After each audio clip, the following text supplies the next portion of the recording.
Hey everybody, we back again. We back. We back. I fucked it up. I'm sorry. We're back. Thank you. I'm Spencer, and our mushmouth licensed clinical therapist over there, Nas. My glasses are already fogging up. It's gonna be a good show today, folks. Really excited. Yeah, Dr. Nas. yep. This is the Different Spectrums podcast, where we talk about movies, shows, and the mental health aspects that surround them. We also like to have some laughs, so don't take us too seriously. Or do. That's up to you. There you go. Also, don't forget to run up those likes for us. We'd really appreciate it. So, today we have a special guest for the show. What? Yes, our special guest is a social media influencer, a neurodivergent burnout coach, as well as the founder and CEO of Accountable Otters Club. Please welcome Izzie Chea to the show. Yay! Thanks for having me. Insert applause. Yes. I'm excited to be here today. We're excited to have you. Quick, And, everyone look today- awkward. No, no. All right, so today we're actually going to be talking about the movie Elemental by Pixar. So it's going to be a good one, folks. We're going to be talking about a whole bunch of topics. We're going to be talking about first-gen experience. We're going to be talking about differences between the two main characters, Ember and Wade, as well as emotional dysregulation. What it really kind of means to not really have a choice kind of in your life because you're always in that survival mode, right? You're always trying to get by instead of kind of sit by and see other things. So Yeah. we're going to be talking about that as well as taking a chance on people. So lots of great topics today. Can't wait to get into it. Nas, anything before we get into the show? How long has my toy been off the chair? I think it's been gone the whole time. I'm not gonna lie. I think so. Yeah, I can't remember seeing which one it was. So Okay. no idea. So for everyone that's when we come back, I'm gonna put up the Squirtle and the Charmander because that makes sense. Water, fire. All right. So Perfect. I didn't think about it until we started the show. I'm excited to get Izzie's point of view on a few things and like maybe clinically help navigate or at least validate folks that are watching the pod. And then I have a few case studies to talk about as well, where I can play like devil's advocate in folks' mind. And they're looking at me like, "Are you serious?" I'm like, "No, man, I'll just play along with it. Just keep going." So we're gonna have some fun on that. It will be a educational pod today, but of course we're gonna bring some goofiness to it. And overall like emotions. So emotions in general. There's a whole bunch of them in this movie. There's ups, there's down, there's laughter, there's sadness, there's fear. We're gonna get into a lot of different emotions today. So really excited. Let's get started. Whoop whoop. Whoop, whoop. Whoop whoop. She did it. She did it. She Yep. did it. Let's go. She read the script. She Yeah. read it. Well, Danny just literally looked at us for like 5 minutes and we just were like, It's really- Yeah. Say it. she's very shy. It's fine. All right, let's get started. Hey everyone, I'm here to talk about our new collaborator, Toink Toys. They have a wide selection of, you guessed it, toys and other great collectibles. They have products from Marvel, Star Wars, Harry Potter, and everything pop culture. You could say they put the toy in Toink. So go check them out at toink.com and use our code Different Spectrums Podcast to get 10% off your entire order today. Your names? Chodoribur. Bash easy there. Great. And how do we spell that?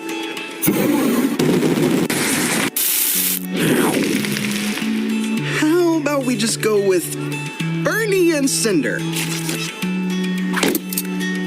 Welcome to Element City.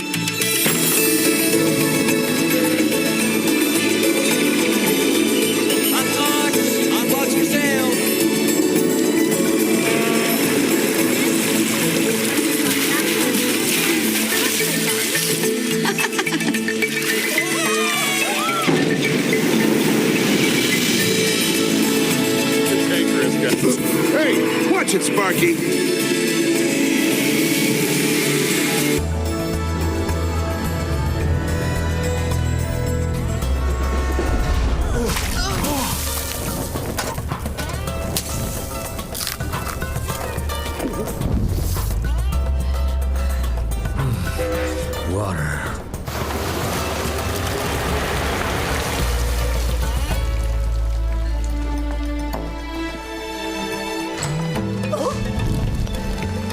dry leaves.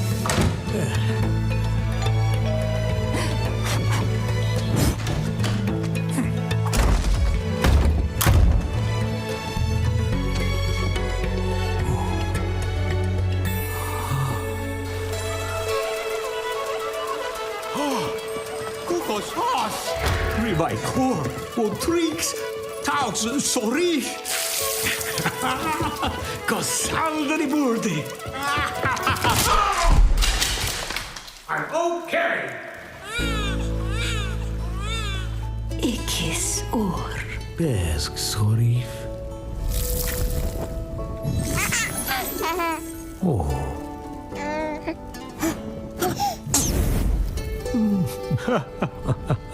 Welcome, my Ember, to your new life. This shop is dream of our family. Someday it'll all be yours. Welcome. Everything here authentic. Then I've got to try the coal nuts. Coal nuts coming up. Coconut coming up. Good daughter. Someday this shot will all be mine. When you are ready.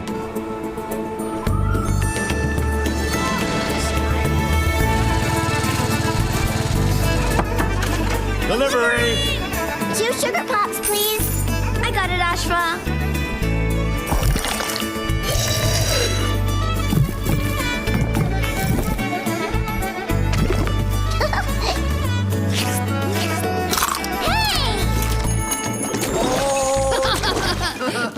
Water. Keep an eye on them. Oops. You splash it, you buy it. You showed them, huh? Nobody waters down fire. Yeah! Shasharisha! Can the shop be mine now? When you are ready. The truth is, She's not in love with him. I'm not in love with you. Knew it!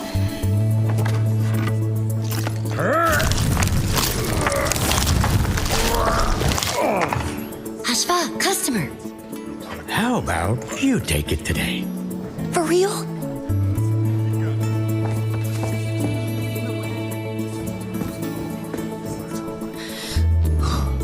Raiki, how can I help you? All of this and the sparklers are buy one get one free. That's right. Great. I'll just take the free one. Oh, no, see, you need to buy one to get one free. But I just want the free one. Sorry, that's not how this works. But the customer is always right. Not in this case. Nope. Nope. Nope. Nope. Nope. Nope. Nope. Just give me one for free. That's not how this works! Oh! Happy birthday! What just happened? Why you lose temper? I don't know. He was pushing and it just... Calm, calm. Sometimes customer can be tough. Just take breath and make connection. When you can do that and not lose temper, then you will be ready to take over shop.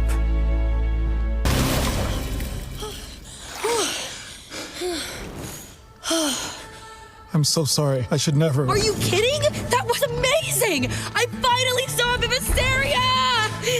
It was inspiring. You were inspiring. No. Wade, we can't touch. Maybe we can. No. But can't we just prove it? Prove what? Let's see what happens. And if it's a disaster, then we'll know this would never work. It actually could be a disaster. I could vaporize you. You could extinguish me. And then... Let's start small.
so lucky.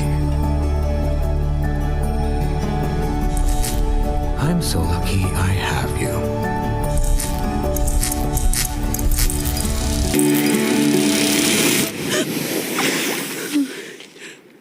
I have to go.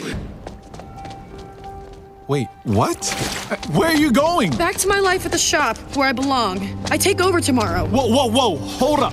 You don't want that. You said so yourself. It doesn't matter what I want. Of course it does. Listen. You've got an opportunity to do something you want with your life. Want?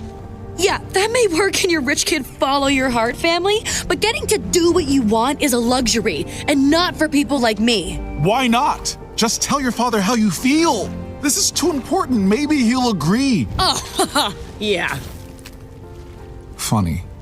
This whole time I thought you were so strong, but turns out you're just afraid. Don't you dare judge me. You don't know what it's like to have parents who gave up everything for you. I'm fire, Wade.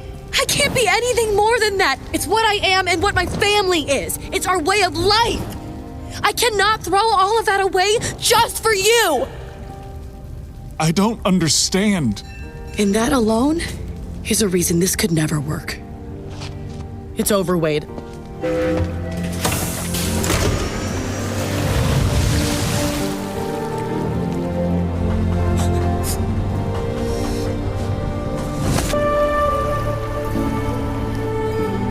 You know, I'm not really one for tearful goodbyes. Oh, Wade! Oh, you big liar! Drip, drip, drip. Goes the baby boy!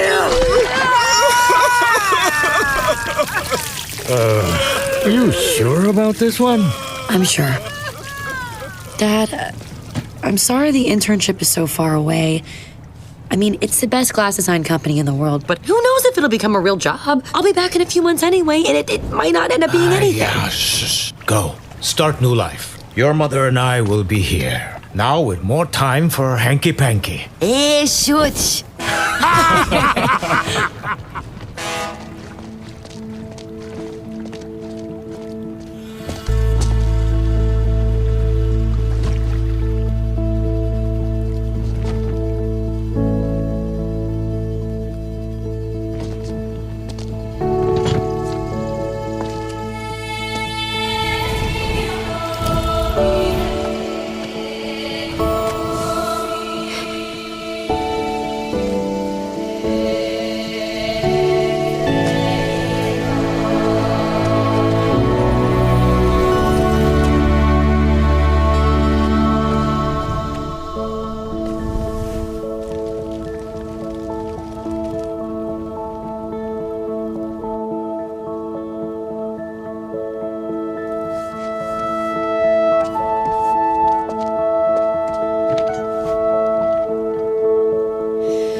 Hey everyone, thanks for watching our show today. We just wanted to take some time to give a special shout out to our collaborator, Cat and Raven Design. They are a small queer-owned business that specializes in LGBTQ plus pride soaps. They have great designs, some that even look good to eat, but don't. You can get 10% off your entire order if you use the code DSP or go to our link tree. Help support this great small business and help give back to a great community. All right, we back again. We back.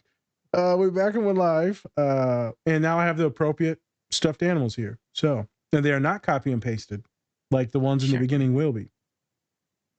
I have a feeling that that's not going to happen. I know you. That's not going to happen. We're back and we're live. All right, let's get started. All right. So, like I said before, we have a special guest on today, Izzie. Could you tell us a little bit about you and the Accountable Otters Club that you run? Absolutely. Yeah. So a little bit about me and my background. I'm a first gen person or citizen of the U.S., right? My mom's from the Dominican Republic and my dad is from the border of Texas and Mexico.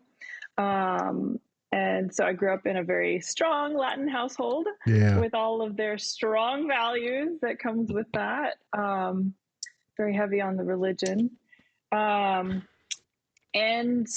yeah, I had an interesting childhood filled with emotional dysregulation and undiagnosed ADHD. It was challenging, colorful, exciting, nerve-wracking, overwhelming, all those things at once. My college experience was interesting too. I was one of those like serial major changing people where I think I changed my major like 7 different times, and I went to like 4 different universities. Okay. What do you know? But I did eventually graduate. I got my bachelor's in psychology and human development and family studies, and then went on to get my master's in industrial organizational psychology with a focus on diversity, equity, inclusion. I've had that for about, I don't even know, 14 years now. So I do have the papers. Got the papers. to know what I'm talking about. Yeah, we don't like no illegals on this show. This is all, we all legal. You got papers. Wrong word. I know. I used the wrong word. That's fine. No worries.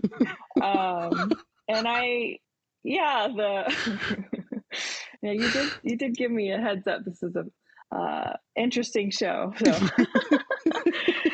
I'm sorry. Oh, you're fine.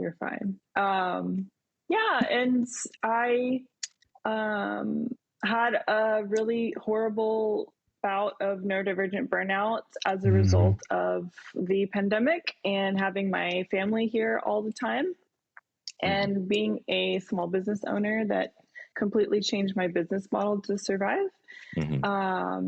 And I was teaching piano online at the time, which, by the way, I also have a very bustling YouTube channel. I'm a YouTube piano teacher. Pretty popular.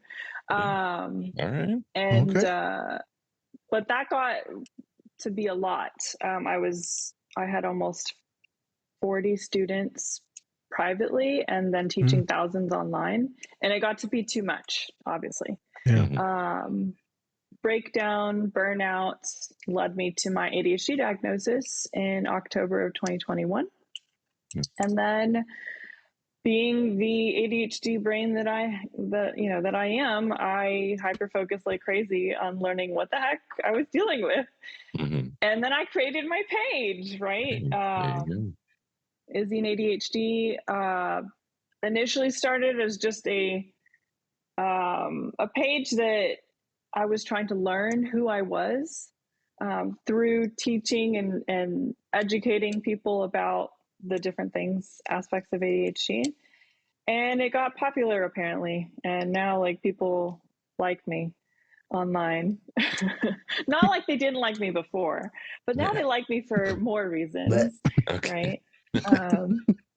Piano version. And ADHD version, right? If you didn't like me for my piano, then you like me for my neurodivergent page, right? Or if you're extra special, you like me for both. Hey, there you go.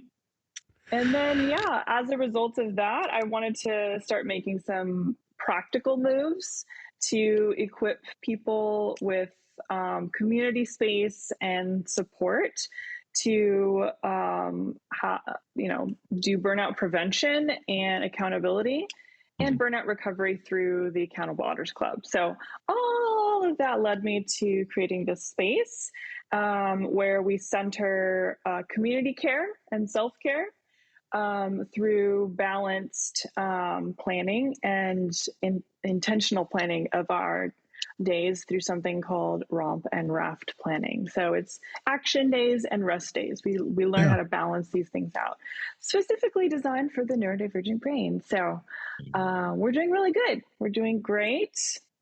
And I'm excited that I have this space to be able to help people on a daily basis get the things that they find important done. So all right. There you go. Question real quick. Yeah. The real question that everyone needs to know. Why is it called, why'd you name it after otters? So that was through a hyper focus. Of course, I deep dived into learning about otters because I wanted to know what the heck why did they like float on their backs and hold hands? I was like mildly obsessed with that.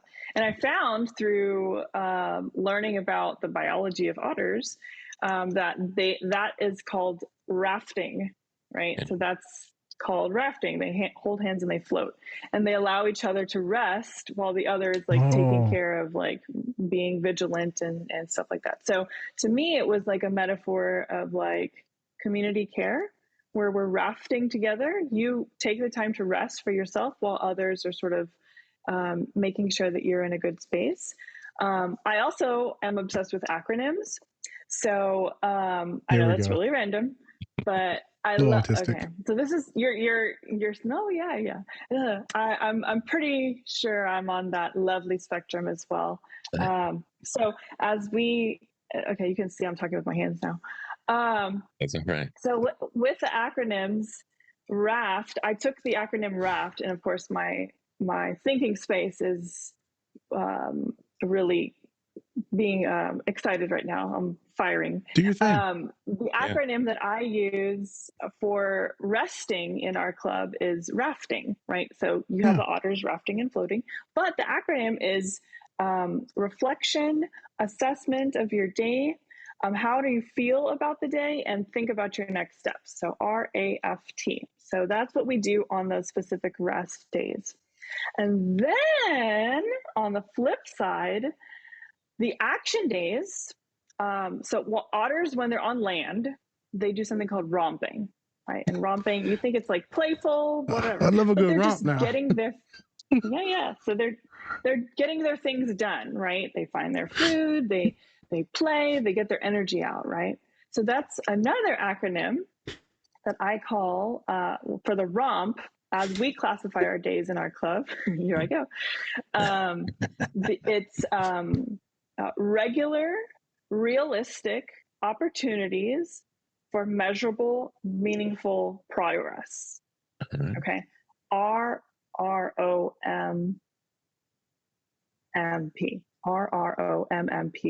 right? So it's another acronym, but in our minds, we can classify whatever it is that you're working on. Make sure you keep it regular. You've got to be realistic. So thinking of the things like energy levels, right? And actual time you have to spend. Opportunities, making sure that you're creating opportunities to get those things done that need to be done. Measurable, you got to make it measurable, or else it's not going to be, it's going to be hard to see how you're progressing. Meaningful, if you don't have a connection to your personal values, why are you going to have the motivation to do this anyway? And then progress, making sure that on your measure, on your scale, are you progressing at a pace that you're happy with, right? So, and that can balance out and everything. So that's a very like colorful, happy explanation of what we do in our club. But we classify our days, romp, raft, then we work together to get those things done and balance it out in a way that's not going to burn you out. Yep. So I got it. That's what we do. Suspense. Suspense. I'm over here thinking like, this sounds good. The acronyms and all that. I like it. You know, for someone that can't spell like me, I don't know what the fuck she talked about the whole time. There's a Z in there? I can't remember. You know, I got romp, you know, that was it. I'm joking.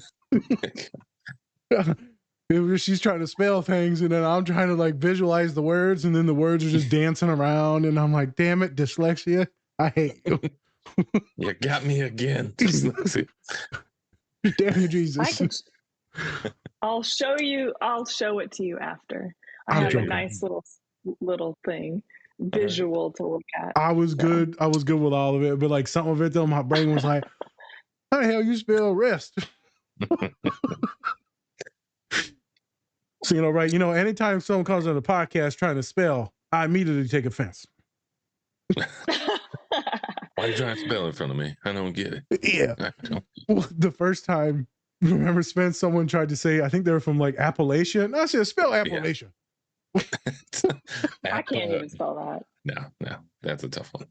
That's a tough one. They said AP Lacia. It was very funny. All right, I'm sorry to just think of apple, and then the name like Asia, Apple Asia. Hey, there you go. It's totally wrong, but I mean that's okay. You know what? You said it. So sorry to distract fans. Do your thing. No. So when you were going through all of these different majors, why did you want to pick like more mental health field? I've been hyper focusing on psychology for years. When I was naturally a skeptic growing up with religion, and so I started looking outside of religion for like really good understandings of like where I am in the universe and like where am I going to find fulfillment. So I learned, I felt drawn to learning about the brain and human behavior, just to give myself a chance to understand how things work from a place based in science, but then also allows for the the mystery still. There's still mystery in the human brain. And so I really was drawn to that. So I know that's a random answer. No, you're good. No. Here's a fun one. A peanut gallery comment. Have you don't have to answer this fully, but have you ever had therapy before or no? Yes, I have. Look at that. I'm so, that's crazy because psychology's all fake, people, and it's only made for white people. I have had therapy. The only the first two therapists I had were white, and I felt like did not really understand my experience. They're not the best. My most recent therapist I found on Latinx therapy, and I specifically asked for a Latina therapist that understood the first gen experience. And if I could not find a therapist that was Latinx with the immigrant experience, I opened my circle one more time to any therapist of color who has a background in understanding the immigrant experience. So those were my parameters in finding a therapist. And that has helped a lot because the things that I deal with and the things that I'm processing, they understand in a much deeper level. So yeah. We don't even have to. You don't even have to say stuff. I'm like, hey man, I get it. You don't even have to be like, well, you might not know. I get it, kid. Right. Or the therapist they'll be able to validate stuff without you even having to say stuff, which is like cool because you're like, oh, you already understand me. So like I'm like 3 steps ahead of the person, so they don't think that I think that they're crazy. I'll say a few things and they immediately start to regulate and be like, oh, okay, this is cool. Like this person actually sees me. And what do we know with a lot of folks of color in therapy? We want to be seen and heard. And everyone's like good at validating, but certain people aren't good at seeing you in therapy. Right. Especially if you're autistic, on the spectrum, neurodivergent. It's hard to be understood by folks that are not outside the box with you. Everyone's in this box. And so they go by these textbooks, and textbooks are awesome, but it's the foundation. It's not necessarily like everything. Right. A lot of these lived experiences mean a lot, and they don't teach you that when you go into these master's programs. They actually teach you to throw all that stuff away and then go straight by the book, which is not appropriate for everyone, especially with marginalized identities. Not appropriate. Thank you for speaking on that. I wanted to be clear on that because if you did, because that'll lessen the stigma for folks of color. And what you said about selecting someone with those experiences, people don't know that you can do that. Like on all these websites, you can like highlight what you want, and it can be wonderful. and maybe that person's still not good, but the statistical chance of them being understanding of you and empathetic and caring and like knowing what you're going through increases compared to other bodies that you're just taking a chance on. Right. Cool. Yeah. Thank you. Speaking of. So I think we should probably get into a little bit more of Elemental. And since we're talking about the first gen experience, is that like the reason why you picked this movie, or did you kind of see yourself a little bit more in Ember, but then maybe you also saw yourself in Wade too? Was that Wade like vibes? Yeah, a little Wade in there. Yeah. So the reason why I chose Elemental, it was twofold. I saw myself fully in Ember and her experience, just understanding, how her parents arrived in the country and completely were discriminated from the moment they stepped off of that ship. Even when her parents told the recorder their name, he's like, let me just write Bernie. It's like, from the moment they got there, they were already being like forced into assimilating, right? Yep. And that really spoke to me. And the experiences that I could relate to in my own family. I know that my grandfather, when he arrived from the Dominican Republic, he had been a practicing doctor in the DR for a few years, and he came to New York and they made him take all of his exams again. He was perfectly bilingual, but he had a very thick accent. So the first few times that he had to present these things, it wasn't as convincing because his English wasn't as strong as they wanted. So they would fail him, and he's like, I have to provide for my family. And it's just like from the moment he got here, they were already just like discriminating against him.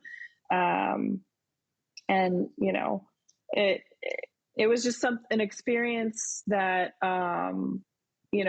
seeing Ember in the film, I could very much relate to that. Also the preservation of like cultural practices and things like that, that, you want to continue doing, with how they're protecting their fire and like, keeping it safe.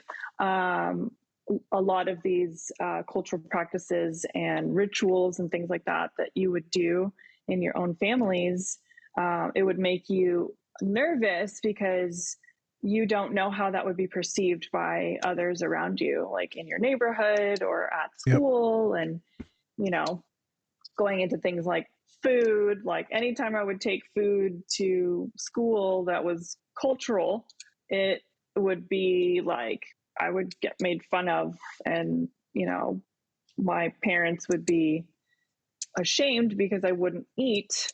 I would bring it home and then they would reprimand me. So instead of that, then I would just throw it away, right? I would just end up not eating, right? Because I would be embarrassed.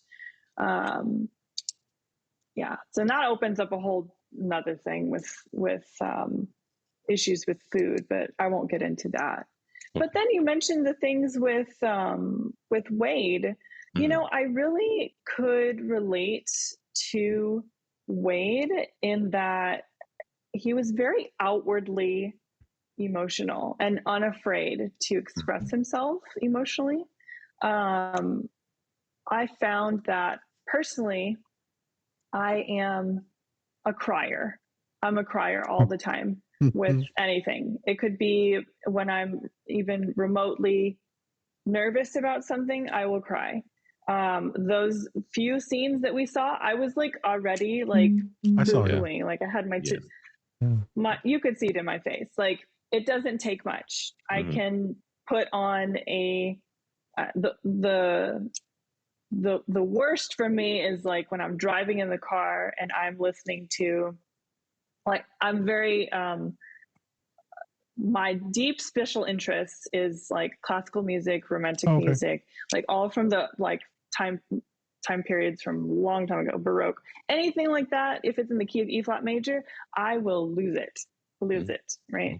Been there. It's any sort of Chopin nocturne, I will lose it. The Waldstein sonata, yes. Beethoven, I will lose it. I just I'm very much outwardly expressive when it comes to those emotions. I didn't necessarily have the names for those emotions, but I would let it out, right? Right. This was all very confusing for my immigrant parents because they were like, what's wrong with you? Like, why are you crying? Like, this is, the person just said they didn't want to do something, but why are you like crying about it? And that would be a teenager and still crying, and into my 20s and still crying. And here I am, 37, still crying. Hey, I've been there. It's one of those things, So I really felt connected to Wade as a character in the film in that sense. Okay. So yeah, that's kind of where that came from. Okay. Spence, you see me cry a shit ton of times, boy. I mean, me and Spence, anytime we have like a good moment or like just a chill moment, I'll start reflecting, and Spence like, here we go. Another tear. He like, you need 5 minutes, you Nancy? I'm like, Jesus Christ, man, let me cry. Calm down. Never called you Nancy. I know. Betsy is your name. Oh, Betty.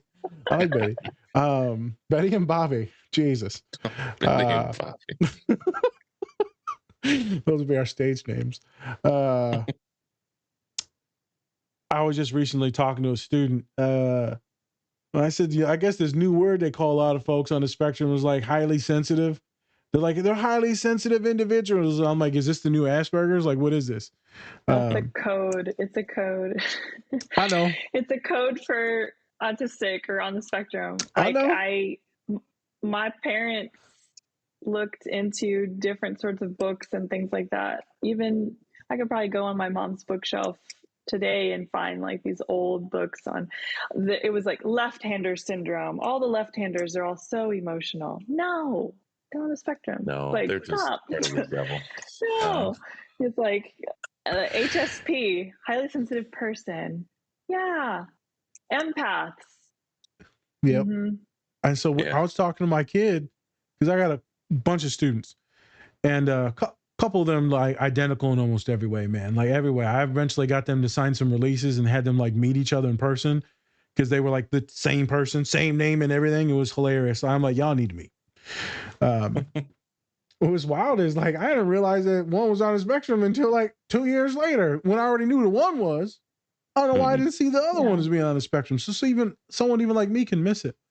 And I guess I'm bringing this up because, they were crying. And I said, yeah, some folks are just highly sensitive, man. It's just a thing. And even when I'm sharing a story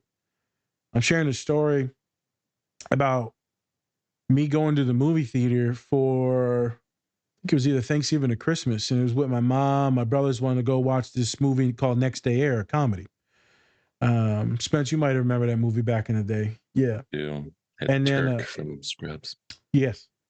And so I said, hey, I want to watch this Soloist with Jamie Foxx because I love Jamie Foxx. And, everyone hated on me, shit on me about that. Mom went with me because she felt bad. And I was like, hey, I'll just go see it by myself. I'm sobbing the entire movie. Yeah. And Mom looks at me. She looks at me and she goes, what's wrong with you? And then I was like, I don't fucking know. And then I just start crying more. I was thinking about things. The music made me cry. The relationship made me cry. The love, like this mentor trying to help the dad, which is me being all fucked up and my dad. I was thinking about my brother being him as well. It's a lot of different emotions. And then the music was so beautiful. And I left there and I was like, this is some bullshit. Why would she say, what's wrong with you? Why do I get demonized for being like sensitive or having emotions, but everyone else can be violent and angry and it's acceptable? Again, immigrant families or Latin families, families of color, right? That's acceptable to be angry, to be masculine, to be dominant. And a lot of folks will get slapped with like bipolar or borderline disorder because they can't regulate their emotions. Well, if we're being real, we never were taught to, and the currency is dominance. Yep. But God forbid, so thankfully God forbid you cry. Thankfully, I was always a big boy at 6'2", like 300 pounds. And so if I cry, people are still terrified. If you cry, then people may bully you and mess with you. But you start bullying and mess with me, like people know I'm crazy, so I'm going to come at you. Right. I just saw the Michigan football coach, Spence, maybe you just saw it, the assistant coach. Did you see him crying? Yeah. He was crying at the end of because they won the game, and he was shouting out Harbaugh. So. And I've been in that situation where there was some drama going on the team, and our coach got kicked out for like multiple games suspended. This other guy took over, started shitting all over our coach. We won the game, and he's like, "You guys don't need that other coach. You got me." I lost my shit. I started full on crying and cussing this guy out for being derogatory towards the man I loved. And I remember the same thing. Whenever you start saying, I fucking love that guy, fucking love that man, those certain words with that raspiness in your voice, I'm like, this dude had a full on autistic meltdown. Yeah. Not saying that he was, but I loved it as a coach. My dad's like, are you watching this? Mm-hmm. People were making fun of him. I thought it was awesome. My dad said, John Harbaugh, that assistant coach, John Harbaugh, he's like, that guy will die for you. When you show that much of emotion. Back on track. You definitely have some weight in you just because like the joy and like bubbliness that you give off. So maybe you were like her before, and then like maybe I don't know if your partner's got like a bunch of weight and that kind of mellowed you out as well too. I don't know what the vibe is over there. Yeah, my husband was actually, he suggested that we watch Elemental, and when he saw it, he's not one that's like a crier, but he actually cried in this film. He said it reminded him so much of our relationship. So he's definitely a Wade. But he also he's a first gen also. His parents, his dad came from Cambodia and his mom from Germany. Oh, yeah. So I joke and I say he's Djiboutian. Hey man, let me get two of them Djiboutians. Right? Yeah. But he very much saw our relationship in this film.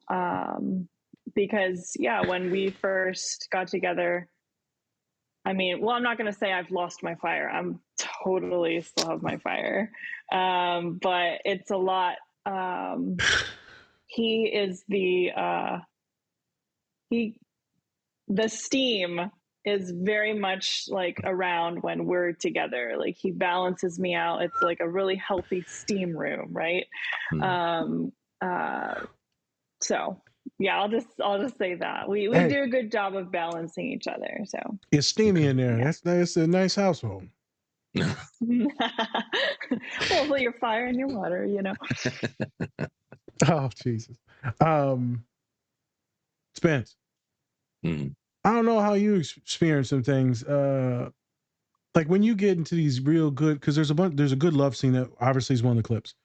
Do both of you experience kind of like that anxiety of taking that chance on that person, or did you experience it, or were you like, oh, I'm going all in on this person, or was there the hesitancy, and or did you feel that change, that chemistry afterwards? Well, I would have to say for me, I don't feel like any like I don't have like really any anxiety, especially when I got with Dom, because it's something like you kind of know instantly, and also it's being that I am myself biracial, having black father, white mom, I don't really have to worry about, at least for myself, worrying about, what people are going to say because I'm already in that. And since I already have that experience with, growing up, growing up, it's already ingrained in me that it's like, I don't really give a fuck what other people are going to say about that. But then also, that is more probably a question for like my mom and my dad, especially since, being in Minnesota, people want to think like, just because you're in Minnesota, there's no like racism. Obviously there is. And obviously with George Floyd stuff that came out even more. But yeah, I mean, when my sister was born, she has like really, really curly hair, and people would want to like touch it and, do that whole thing. And then they would also look at her differently because she, has a lot more of the Black characteristics than I did. Having the curly hair, a little bit more like olive kind of skin tone and stuff like that.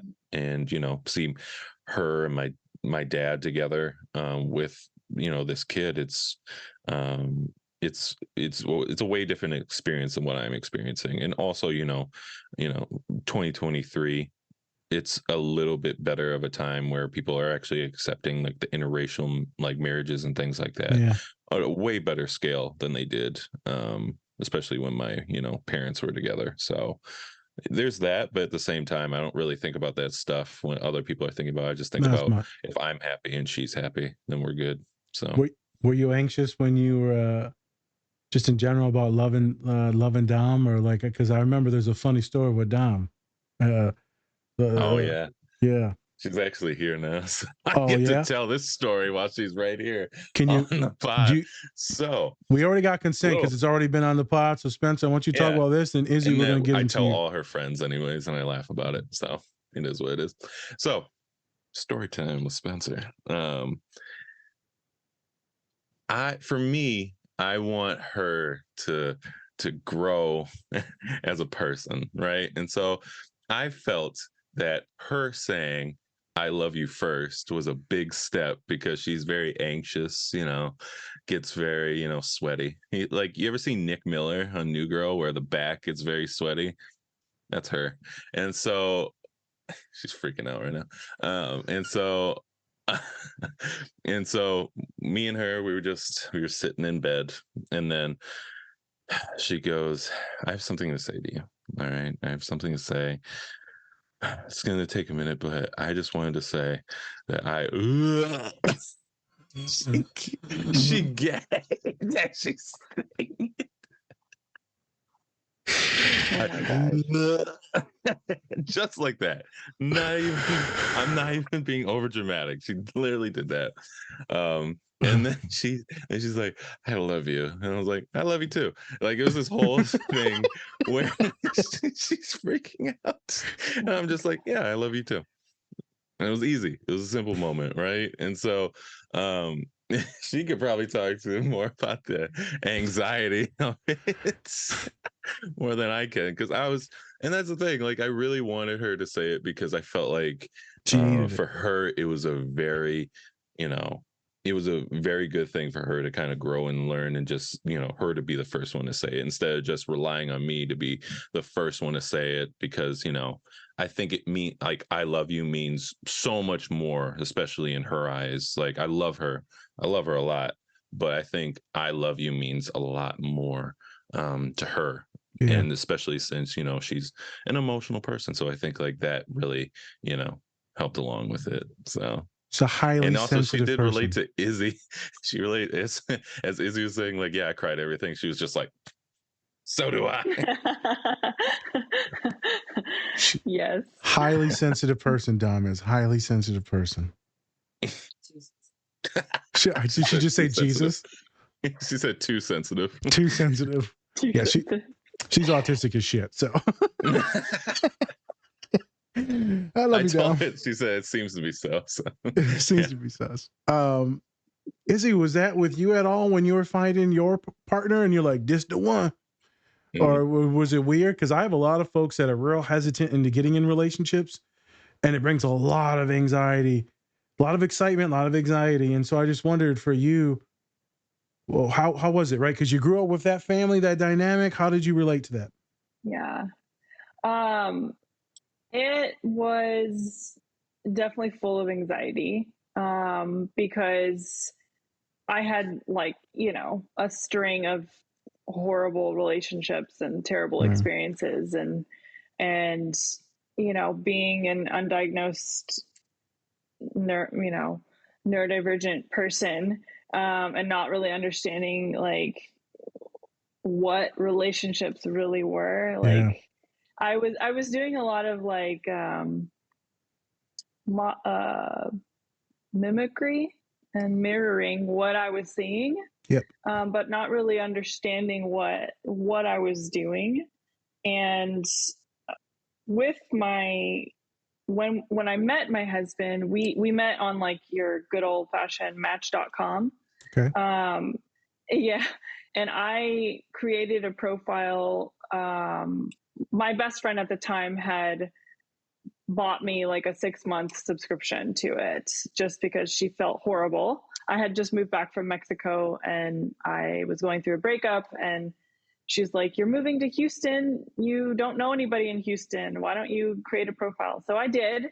And then it was like the first time that I really like put my truth on a profile, explaining I'm like a perfectly imperfect person. I'm very culturally connected to my family, and I'm not really religious, but, et cetera, et cetera. I just laid it all out there, honest.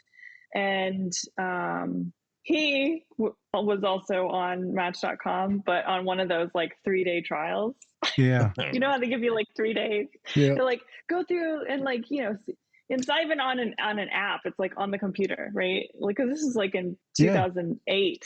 Yeah. And so he sent me a first message, and it was so funny. Okay. So funny. The first message he sent me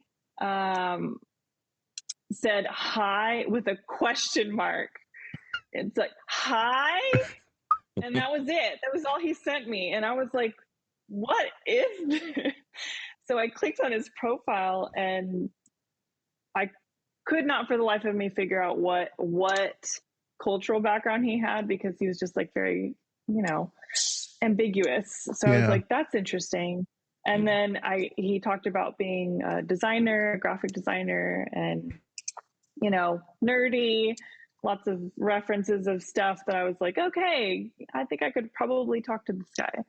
And so, so that sort of sparked the initial conversation. You could tell he was also extremely nervous, and I was extremely nervous. So I found comfort in knowing that we shared the same sentiments at the beginning, because I was worried I was just going to ruin the whole thing, because that's what I've always done. I've ruined it.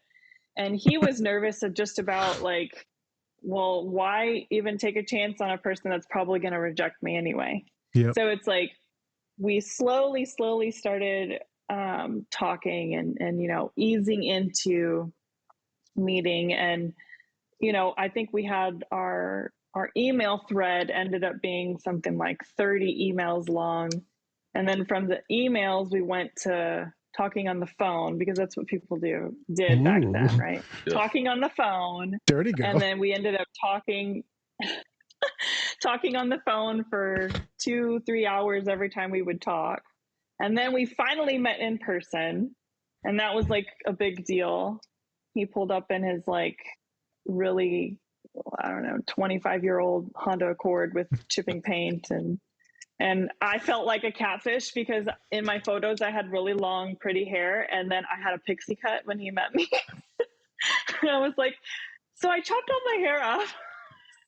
I swear, guys, me. I swear. It was just really funny, but it was awkward and funny and memorable and really just like endearing. Awesome. We were both nervous AF and sweaty palms, the whole thing. It was like perfect. Honestly, it was perfect. I said a really ridiculous joke about, we went to get pizza or something, and on the menu it has like calzones. But I was like, I started giggling, and he's like, why are you laughing? Because we're ordering our pizza, whatever. I said, this is calzones, but I'm thinking of calzones, because calzones in Spanish is underwear. So I was like, all I can think about is underwear on this menu. And he's like, okay, that's interesting. Hey, we can make that happen now. We can make that happen. Right. Got a pair of Hanes with your name on it. Yeah, they got some stains though. So back to your question. Yes, we were both very anxiety ridden, nervous, but just finding comfort in knowing that I wasn't alone in that. Like we were both very anxious. So yeah. I love the ADHD in that, because that happens to me all the time. I'll be in the middle of therapy and I'll think of like a random thing, and they'll be like, I'll be like, hey, I got to pause real quick. And the student will just look at me while they're crying, turtles. And then I can continue what I was saying. Wait a minute. Yeah. Wait a minute. The consoles, I'm like, underwear? That's like, yeah. Jesus, how embarrassing is he? It worked. It worked. It worked. Apparently my quirky strangeness was endearing enough for him to want to continue pursuing. Yep. I was just as weird as he was. Yep. Yeah, when Spence was pointing to his partner because she's like the same version of you. It's nice to meet the Latina version of Dom. Yeah. She's Caribbean, so awkward. So but yeah, she's the exact same way. She's just like, I don't want to screw this up. We've been together 3 years. She's still like, I don't want to screw this up. Just like, we were doing yoga together here because they both came here to visit. Yep. We were doing yoga. I'm like, girl, you need to calm down. She's like, what you talking about? Spence ain't going nowhere. I know. Spence, you're going to be the one to leave him. She's like, why would I leave him? I'm like, girl, just get it out of your head. Like, have confidence. Exactly the point. There's no leaving here. Yeah. I'm like, okay. the man loves you. He does. Almost threw up saying it. Yes. And so FYI, that was the very anxious talk. And then he meets a few anxious things too. As soon as he said graphic designer, Spence, I was like, that's one. Then she said he was nerdy. I was like, that's two. Then, maybe, I was like, he might have the tism. He might. I'm not going to diagnose him right now. Yeah. I'm joking. Anyone that's nerdy, and you said there was some special interest or like certain references that he was saying, I'm like, Yeah. Could be a thing. All right. Where was I going to go? I had a question in here somewhere. That was a wonderful story. I was actually anxious listening to your story. Oh, there it is.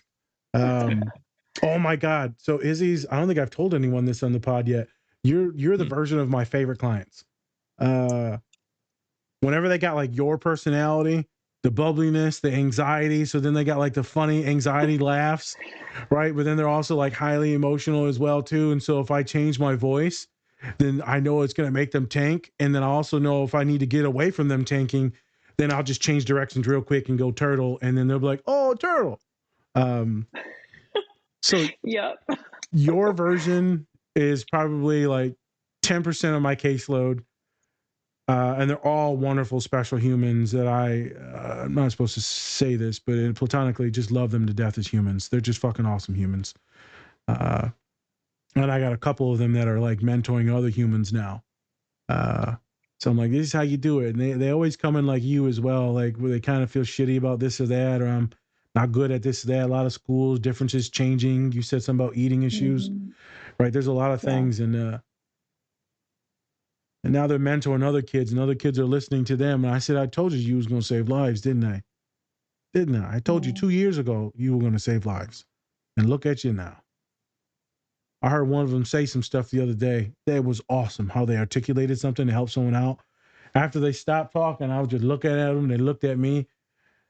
Said, damn, kid. I said, I almost cried just listening to you. She said, shut up. I am. And then she almost cried in front of everyone else. It was intense. All right. Oh, yeah. I knew Spence. That's when I invited Izzy. I was like, this is going to be good. I like Izzy. I like you too. Well, you know what? I hate Spence, so it equals out. Yep. No love, all hate. Yep. only love I get is from someone who almost threw up saying it. So, you know. True. The whole time when you were talking about otters like resting and stuff like that, I literally just pictured myself with my big hairy tummy just sticking out, laying on my back on the water, and Spencer just rubbing it as I floated down the water. Calm down, bro. What is that? Hey, she said they were holding hands. Why can't you just give me a little rub? I know. Like, Dom's mouth is agape because she's like, what the? Hey, you know, if you need a little beep boop on your belly button, I got you. As we float down the river. Let's not be otters. Let's just be. Well, I had to Google what an otter was, FYI, folks, because I was getting that and a badger mixed together. A badger. Badgers are pretty violent, I think. Well, them's the Mexican otters. Right. Them's the Mexican otters. Oh, Jesus Christ.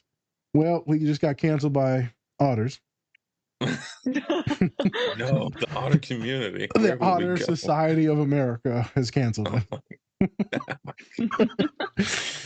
All right, this scene, the scene where she's like falling in love and they take that chance, she's like holding hands and all that.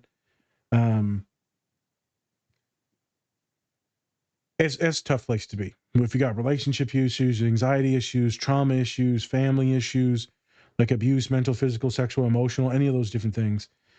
Picking partners is tough. You have a bunch of shitty ones. Like I tell my students, sometimes you got to kiss a few frogs before you find your prince. That's true. Mm-hmm. My one boy, I said that too. He's like, Prince? Like, just go with it, man. Just hear me out. Go with the metaphor. So this scene, I forgot on how she has like that montage of her dad in the back of her head. Mm-hmm. So I think that's where we'll shift here is letting down family. You know, it's tough. The weight of obligations. The weight of obligation, you know, of different things or who you were supposed to be. Sometimes you see this even with like if you're a queer individual, trans individual, if you're going into an interracial couple, or if, let's say, if they're not religious and you are, or right, you're Catholic and they're Christian, right? You could be, you know, Muslim and they're Catholic. Like family members some of them go through grief and they go through a lot of anger and all that. You talked about, Izzy, how she doesn't know how this family's going to act. And maybe they're going to act really good and affirming and maybe it's going to be awesome, but also what if they don't? Yeah. And she pretty much goes to break up with him and breaks up with him in the moment because of, you know, all that family stuff, which is super sad. People be like, oh, that's just the movies. No, that shit happens. Yeah. That shit happens. I recently had a human that did that. And they said the family said no. And so the kiddo said, I got to break up with you because my family said no. And other folks in the room might have heard that and they were like, oh, that's stupid. You should just chase your love, this and that. And I looked at the kid. Hey, man, you judging everyone else for saying that? Right? All these other folks that aren't immigrants, right? And he said, yep. I said, you probably thinking they got no respect for their family, don't you? Yep. I said, do you wish, though, that you could have been with that person, not let them go? He said, yep. And then everyone nodded their head in like validation. Obviously, they agreed that he had to do what he had to do, even though he didn't want it to happen. And it's a tough place to be. And this destroys, doesn't matter what gender you are, destroys people. So that, I've never really thought about it too hard other than my clients. And then you see it in the movie here and I was like, fuck. Mm-hmm. I don't know how that will look for our followers, Izzy. Maybe if they got like mental health issues and like their family's like, hey, they're not stable, or hey, their job isn't nice. Maybe there's something like creative or like teaching. I know a lot of folks on the spectrum go into teaching, a lot of them go into creative things, art, maybe it's music. Maybe like, hey, I want you to date someone, marry someone that's, you know, doctor, lawyer, engineer. It just sucks that sometimes our culture, our history, our family can really change the direction where we're going to go in life. So I don't know if you dealt with that. Is that something that you dealt with? Because you picked that scene. I'm not sure if you were going to go towards that part of the scene. Is that something that you had to deal with at all, right? When you were picking a human, or like just in life when it comes to jobs? Because we're going to transition into the last scene, which was that very end, like, do what you want to do, honey. Mm-hmm. And then that's when you actually got teared up. Yeah. That part really gets me every time. Yeah, I dealt with that growing up. Just the constant feelings of like, I'm not ever going to measure up for what my parents or my family has set for me, or, they endured so much sacrifice to come to this country. Like, why am I going to throw it away on a liberal arts degree for flu performance? Flu performance. Yeah, it was flu performance, and then it went to vocal performance. But then my specialization was early music opera, which you have to wait for somebody to die to ever have like a chance to stop, like, eating tuna for the rest of your life. Like, that was literally the things, right? Like, oh, are you going to just eat tuna for the rest of your life? Probably, and never make myself. That's how it is. That's how it is. Yep. Right. Those are the things that you're fed, right? It's like, why don't you choose an engineering degree or a STEM something or another? And I'm like, well, because one, I suck at math. I can count to 8 because that's all I need for music, right? Like it just was never a thing for me. So there was always this constant pressure, right? So I can completely relate to that montage that Ember has when she's like seeing the possibilities of what her life could be with someone like Wade, and then like having that constant flashback of her father and like the shop, and he's doing this for me. He's sacrificed so much and he's sick. Why am I going to throw this away? Right. So yeah, it really does show up in an indirect way in my own experiences. And I think that that's something that a lot of first gen can relate to. No matter the racial or ethnic background. I mean, you look at several instances of Latin immigrants, the South Indian immigrants. I mean, there's so much pressure. Immigrants from China, Southeast Asia. It's so much pressure. Nigerian, right? There's tons. I think there's so much pressure for those kids, those first gen kids. I say kids, but we're all adults now. That like, what your family has endured to bring you those opportunities, and you don't want to squander it. So it's like the idea of even entertaining a different path is like just ludicrous. Like, you wouldn't even want to entertain it because that, or at least you have the feeling that it's ultimately just going to be shut down anyway. Yep. So why even pursue it? So it's me, a Spencer, and I'm here to talk about our longtime collaborator, Cure Hydration. Cure is a premium hydrating electrolyte drink mix made with organic coconut water and pink Himalayan salt with no sugar added. It contains 4 times the electrolytes of leading sports drinks. My go-to flavor is grapefruit, but if you're not into that, you can go and get their variety pack with 8 different flavors to sample. Go to curehydration.com or go to our link tree and use the code DSP20 to get 20% off your entire order today. Hey everyone, I wanted to give a special shout out to our collaborator, Two Nerds Candle Company. Not only do they have great products, but they are also giving back to a great cause. You can tell that they take a lot of pride in making their candles. My favorite is Spock's Monday Coffee. They are also donating 10% annually to support Women in STEM, which stands for Science, Technology, Engineering, and Mathematics.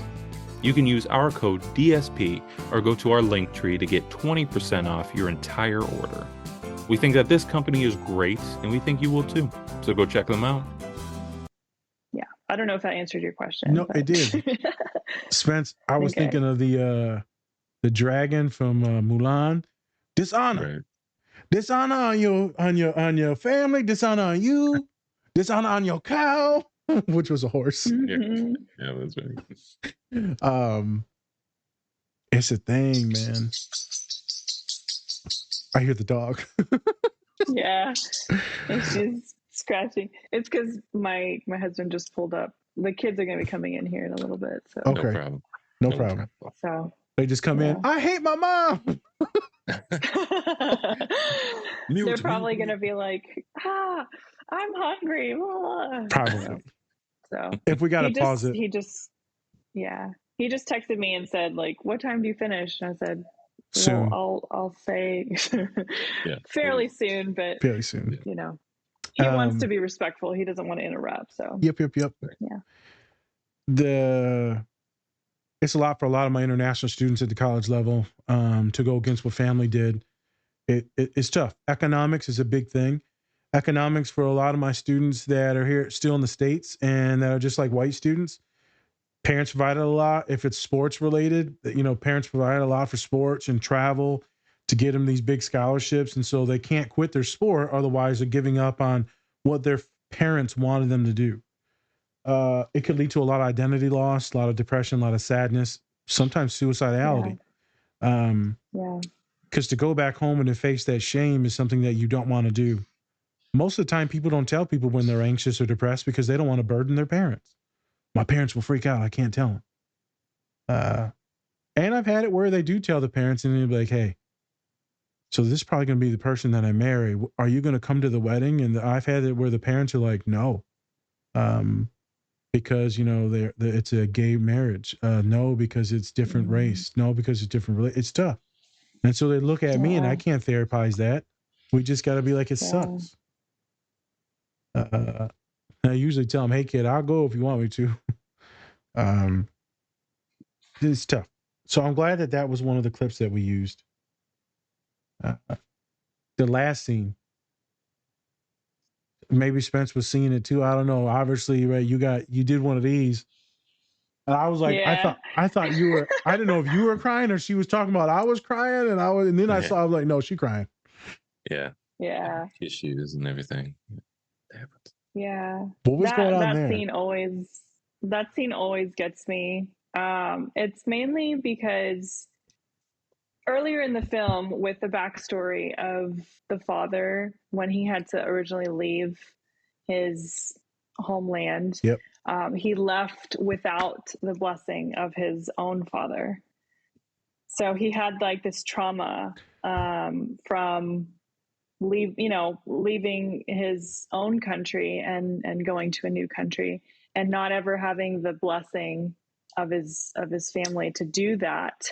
But he ultimately did it for the survival of his wife and his child, right? Yeah. Like their homeland was ravaged by storms and natural disaster. And, we find this also in the immigration story of my mom and her family is similar. They escaped the DR during the Trujillo dictatorship.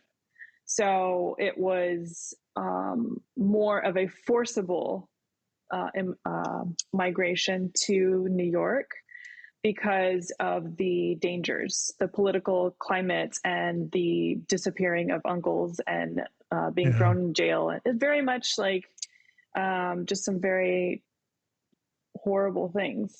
The killing of anybody that would go against Trujillo. And this was in 1960s, or no, 1940s and 50s. They left in the 60s, or at least. So that was, it wasn't really a migration by choice. It was by force.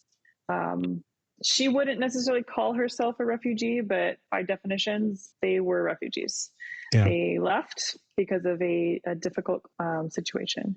So I don't know if there was a blessing or anything that happened at that point in time, but the situation didn't necessarily allow for like, okay, like bringing everybody and being safe together. They actually had to come in waves. My grandmother came with my mom and her little sister, toddlers, and my mom was 7. And then over time, then my grandfather had finally came, but he had to obviously take care of family members that were left behind, and make sure that things were still okay. But how this relates back to the film and seeing the connection at the that final scene with Bernie, the father, accepting the transition, that change that Ember was making in her life. She felt before she could, go off into the sunset with her own career and her own aspirations, that there had to be closure in the honoring of that experience with her father and all the sacrifices that they made to bring her to that country. So she took it upon herself to do the prostrating bow as a signal to her parents that, she is doing this with them centered, right? Her culture being centered. And then, a prostrating bow is you're extremely vulnerable, right? You're opening yourself up to attacks or whatever. It's a very vulnerable physical state. So for her to do this to him, it's signaling to him like, I'm doing this not only for my own reasons, but because of what you've done, and respecting and honoring the journey that brought them to that moment. So him being able to see that, and him also reciprocating, receiving it, and then doing his own prostrating bow to accept her own this gift that she's been given. It's a moment where everything comes together, right? It's all come full circle. That trauma that he experienced leaving his country and not receiving that is now full circle with his own daughter. And it's the preservation of the culture. It's the honoring the different moments of time where, the journey has been very bumpy, very, very bumpy and terrifying and traumatic up until that particular point. But even with that, she is still doing it, honoring their journey as a whole. So I find that to be very emotionally charging for me, because she's not rejecting her parents, she's not rejecting her culture, she's not rejecting her background and moving on with her life. She takes that time to show that she's only able to do these things with the support of her family and the sacrifices that they've made. So that's what I think. I would assume you had that type of vibe, and that's what happened with you and Pops or you and Mom. Not necessarily. Okay. I sort of, my journey as far as my career and things, the bar for myself, I feel like through my own struggles with mental health and like my college, very colorful college career, the bar was lowered dramatically multiple times with every turn and with every transition that I went through. So just to have me graduate, I think and I was an honor student, like, you know, through all of these things. Yeah. But just to get to the graduation, I think was the finish line. And then the next phase was when I found, you know, my lifelong relationship. I was blessed enough to have not any sort of like difficult issues with acceptance, because, you know, I was marrying outside of my race. I was marrying outside of my culture. And that was something different for them too. But it all has come full circle for my family too, in that, you know, now we're almost, 16 years into this. 16 years? Married for almost 13. Yeah. 13? How, you said you're 37? You don't look a day over 21. Yeah. Thank you. Yes, it's my what is it? Latina doesn't patina. Is that what it's called? I heard that on a TikTok or something. There you go, TikTok. Like, that's funny. Educating the youth. But anyway, yeah, right. Yeah, my so we, you know, I went ahead, and the experience in the film, I feel I didn't have a direct experience to, but it was very meaningful in that, you know, now as a, you know, mom of two and in a bicultural, multiracial relationship, it just meant quite a bit. So it was just very meaningful for me. Awesome. Spence, I'm gonna spit some stories real quick, Spence, and then we can get out. Okay. You know, Pops grew up in the store, immigrant family. They gave us the names based on how they sounded phonetically. That's why my name is spelled wrong, named after my grandfather, immigrated here in 1940 on Ellis Island. So they was working in the store, and my dad dropped out of like 8th, 9th grade to help him in the store because Dad needed the help getting sick. And he was always in there working, grinding. That's what he did. My mom's side of the family also had a store. They were in there working, most of the kids, but they pushed her to get a degree. So she was like one of the golden children. And I didn't find out until after she passed away that a lot of people hated her because they had to stay working and grinding, and then they put all the money into her. Didn't know that. That's why there was a lot of bad feelings that I always get from all the aunties. Didn't know that. But back to Pop. So he was always in the store. And if things wouldn't have been different, he wouldn't have gone to prison, I probably would have grew up in the store as well. Stores. I think my father would love this movie. I think this would make him very sad as well, because it would be like devastating to see the old timer get sick. Yeah. So, yep, lost it. And I see my pop as the old man getting sick. Barely walk. And I know time's limited. I know time, we ain't gonna be making ZD for years. We got a couple years left. I know we asked Spence to go to Thanksgiving. And that's because Colin Dad's coming into town. I only see my pops cry in front of that. That's it. He's the only dude who ever cries in front of him. I've seen him cry in front of Colin's dad every single time.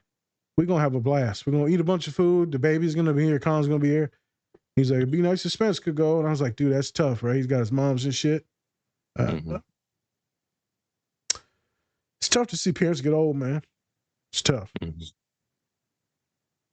It's tough. Yeah. I'm gonna have my dad watch this movie. I forgot about this until we had to rewatch it this weekend. This is gonna fuck my dad up. He doesn't really like the cartoon stuff, but I think this will mess him up real good. Yeah. My father's a big crier as well, but he doesn't do it with like anyone else. Like select people, and he'll just get choked up like me, can't breathe, and he'll just sit there and stutter. It's intense, and it's usually about family, about his father. Why did I bring this up? It's because the same thing you said. When I got my doctorate, Spence was there. And Pops really couldn't talk that whole week. He was in a weird, like, dissociated state. Because for one, he didn't want to fall because he's disabled. Then he's seen me graduate. Then we were running late. And then we almost had to get out the car and run. And it was a whole fucking thing. And like, Pops was overstimulated to the max. And he looked at me and said, I got no shame anymore. You did it.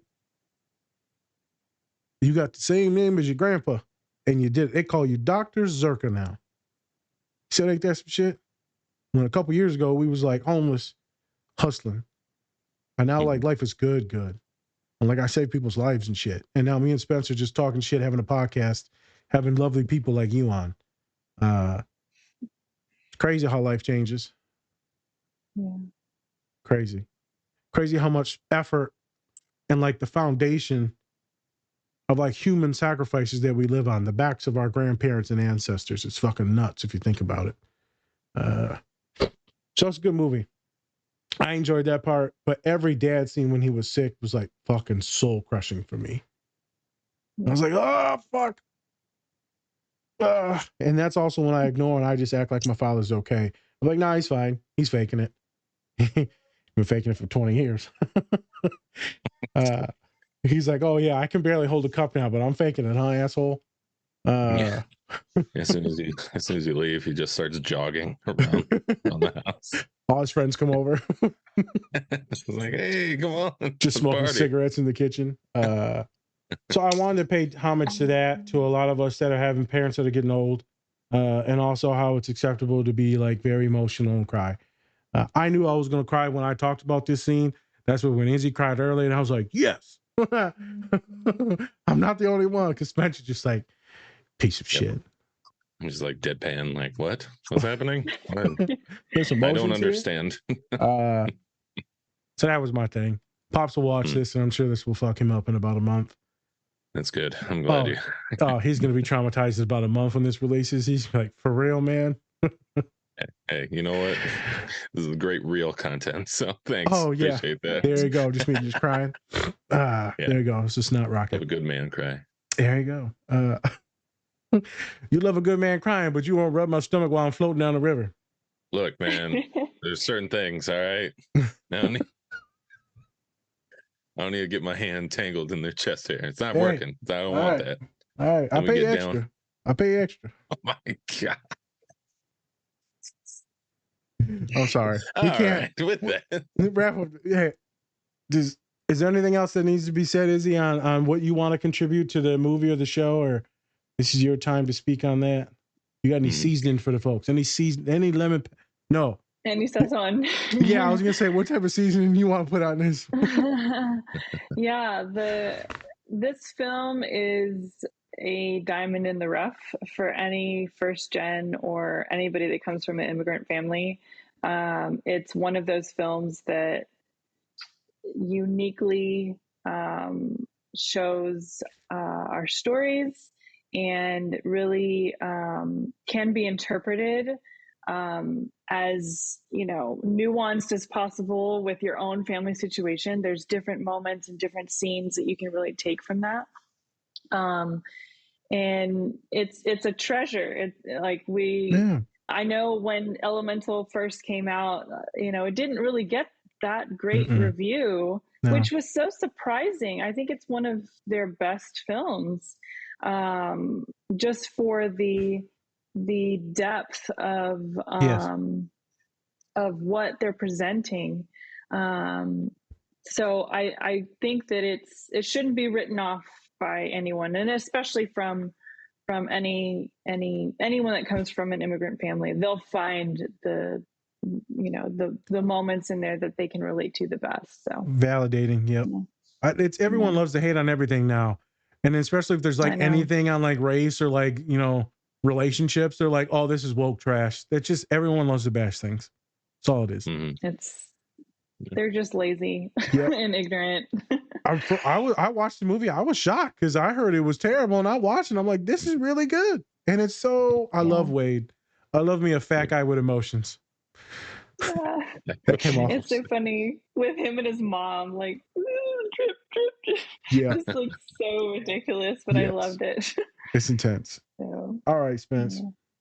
All right. Well, thank you so much, Izzy, for coming on. Do you want to give some plugs for your social media pages and, anything else that you want to kind of talk about? Yeah, sure. So you can find me mainly on Instagram. My handle is at Izzie and ADHD. My accountability club you can find at Accountable Otters Club. We have a open membership at this point.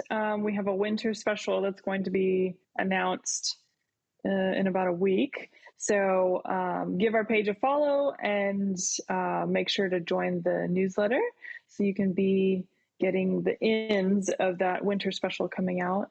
And yeah, I mean, anybody that's the group is designed for neurodivergence, but we're not exclusive for neurodivergence.